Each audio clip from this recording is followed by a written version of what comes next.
What is up, my Squirtleites? It is Ire King. Welcome you back to another weekly update.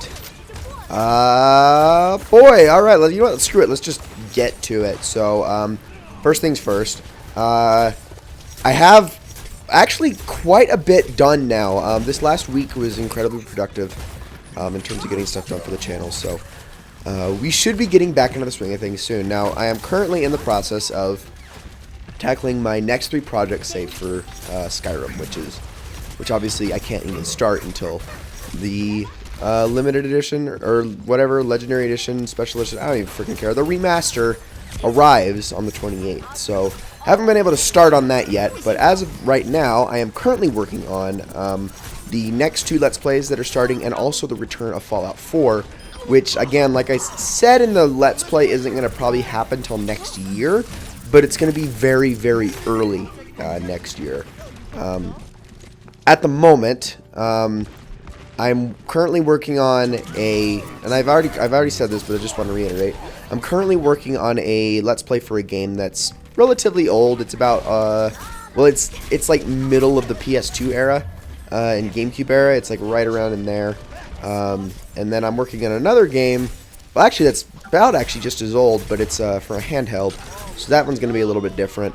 But that aside, those are really currently the next 2 projects slated. The former is going to be starting hopefully next week.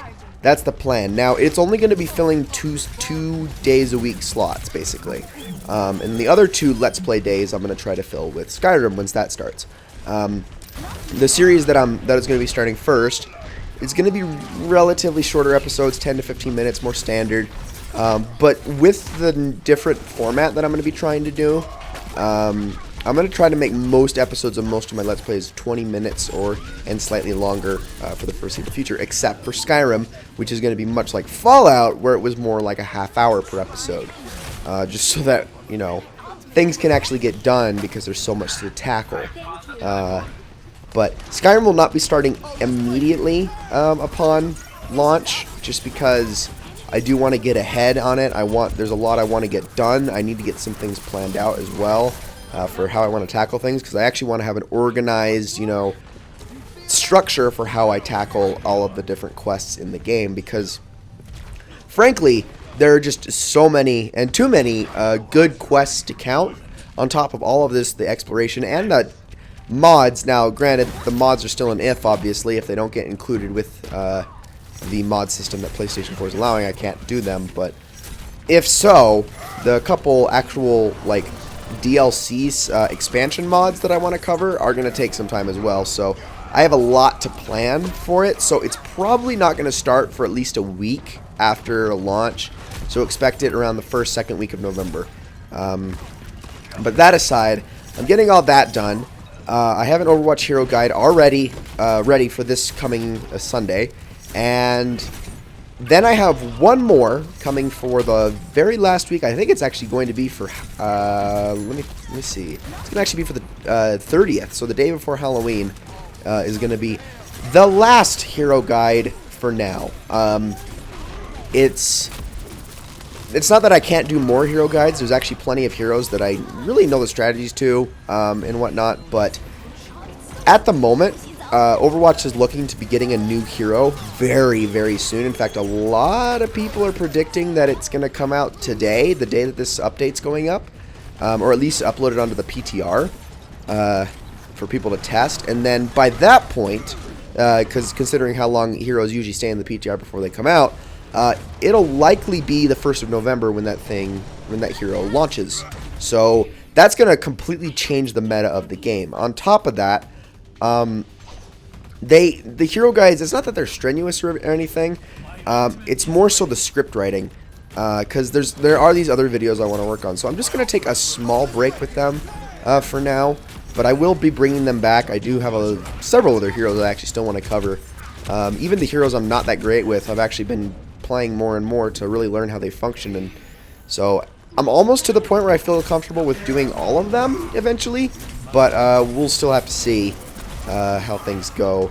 I also, I wanted to give a quick update on the you know, how to make a Let's Play video that I was planning on doing. That's going to be coming pretty darn soon. I expect to be able to upload that in November, and I really want to do a very high quality, in-depth version of basically how I do my Let's Playing and stuff like that, and just kind of tackle all the basics and the setup and whatnot.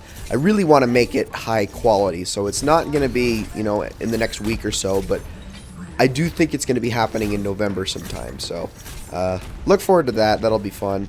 And then other than that, I really don't have too much to talk about. Actually, that's a lie. I do have something to talk about. My copy of Rise of the Tomb Raider arrived today, so I do plan on doing some stuff for that here pretty soon. So I will do some videos covering that and whatnot. So that'll be pretty cool as well. I want to tackle the survival and the horde modes that are coming. And other than that, I guess the only other topic I wanted to cover in this update were the upcoming games. So, for instance, actually, for one, today the reviews for Battlefield 1 went up, and I guess I should say, hey, I was kind of wrong. That game actually seems like it's doing better than I expected. I was expecting it to kind of fare along the same lines of Star Wars Battlefront, where it was pretty, and it was very audibly appealing, but it's like, that's it. I mean, it was okay gameplay, okay everything else, but just lacking in content and whatnot. As it apparently, that's not necessarily the case this time.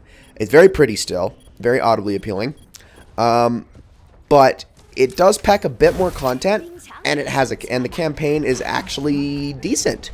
They said it was about 5 to 6 hours, which I'm gonna, you know, every time anyone says that, I typically like to shorten it down, considering I'm not necessarily the biggest 100%er, especially in games like those, where, goodness, why would you ever take the time to explore in a game like Battlefield or something like that? Like, it's useless. So I'm gonna assume it's probably like a 4-hour campaign, which isn't really too insane, but it's about in line with a lot of first-person shooter campaigns. So, not too terrible. I might actually even do videos on it at some point.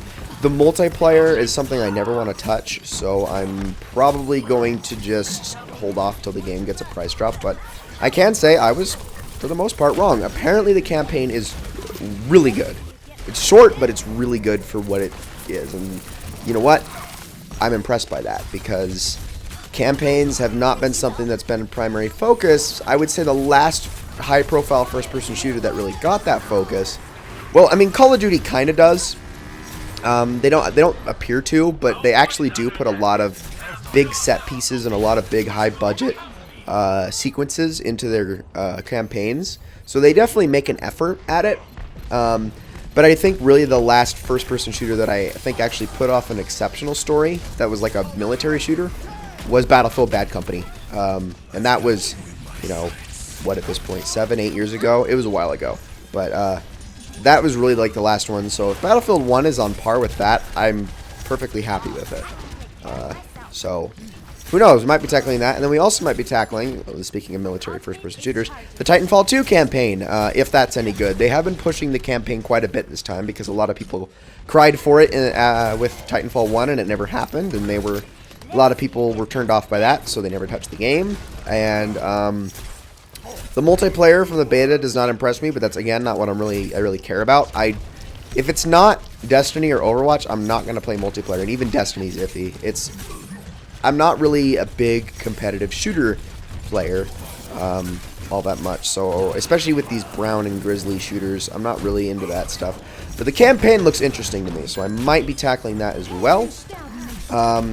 November is going to be a very flat month, unless Dishonored 2 is a super big hit. But my hope, so for those who don't know, I was doing a Dishonored 1 Let's Play, and I canceled it I guess it was technically really late last year. I canceled it. I still am having, I'm going back and forth on whether or not I want to return to that. I probably will, because I still have the file intact, and I'm apparently not that far from the end, and might as well finish it. Especially since I still have the videos up.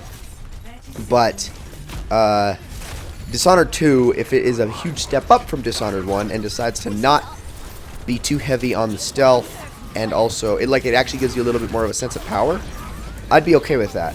It's not that not having a sense of power was the biggest flaw with Dishonored 1, but it did rub me the wrong way and also kind of made the game feel more like a chore to play. Since you have all these cool abilities, yet you can't feel overpowered at the same time. I don't know. That just was weird to me. So hopefully Dishonored 2 is a step up, and if it is, we might end up doing something with that soon, but then again, that would probably also obligate me to finish Dishonored 1. So we'll see.